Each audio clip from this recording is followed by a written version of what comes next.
अश्लील विचारों को कैसे रोके? गौतम बुद्ध की शिक्षाप्रद कहानी। अगर ना चाहते हुए भी मन में अश्लील विचार आते हैं तो बुद्ध की यह कहानी आपके विचारों को बदल सकती है।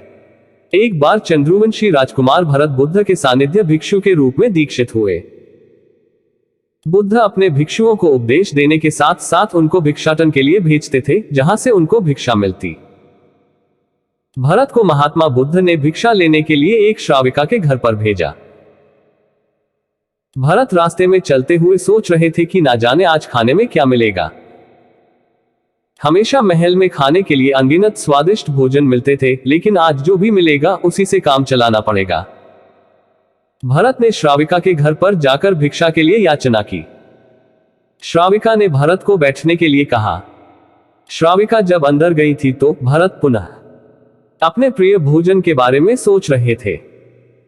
जब श्राविका भोजन लेकर आए तो भरत अचंभित रह गए। भरत अपने प्रिय भोजन को देखकर खुश हो गए।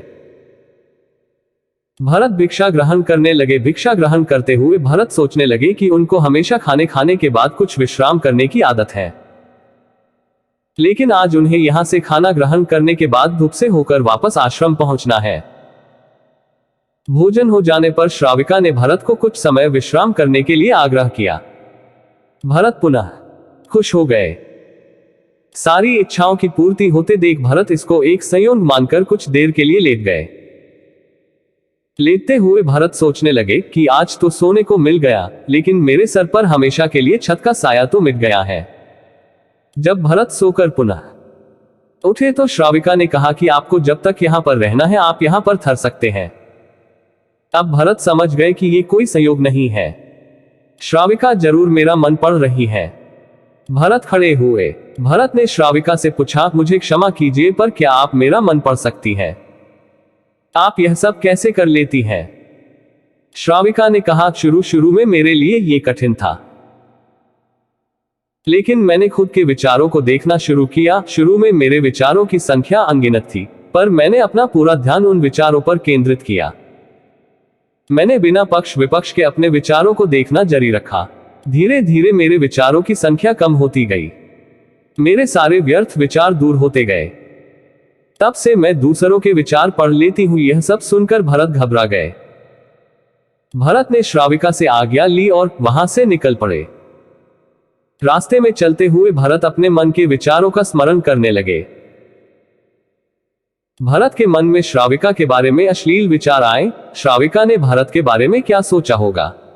भरत को खुद पर शर्म आ रही थी। भरत आश्रम पहुंचे। भरत ने बुद्ध से कहा कि अब से वह कभी भिक्षाटन के लिए नहीं जाएंगे। बुद्ध ने भरत को नीचे बैठाया और कहा, क्या हुआ, तुम मुझे अपनी व्यथा विस्तार से बताओ। भरत ने विस्तार से सारी बात बताई।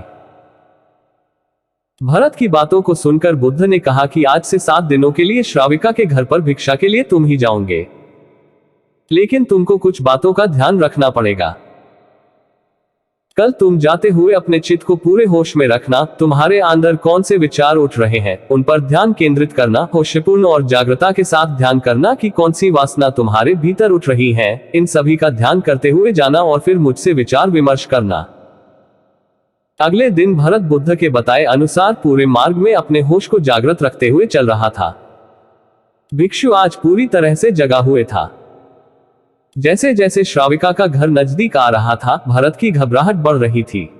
भरत ने अपनी घबराहट को एक तरफ करते हुए बुद्ध के विचारों पर ध्यान केंद्रित किया। जब भरत श्राविका के घर पर पहुंचा तो उसके दिमाग में केवल एक सन्नाटा था, जिसके भीतर कोई वासना नहीं, कोई कामना नहीं, ना कुछ अच्छा पाने की इच्छा थी।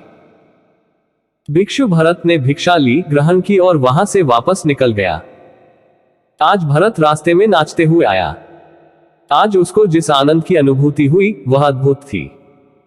आज से पहले इस आनंद को उसने कभी महसूस नहीं किया। भरत ने आश्रम जाकर बुद्ध को प्रणाम किया।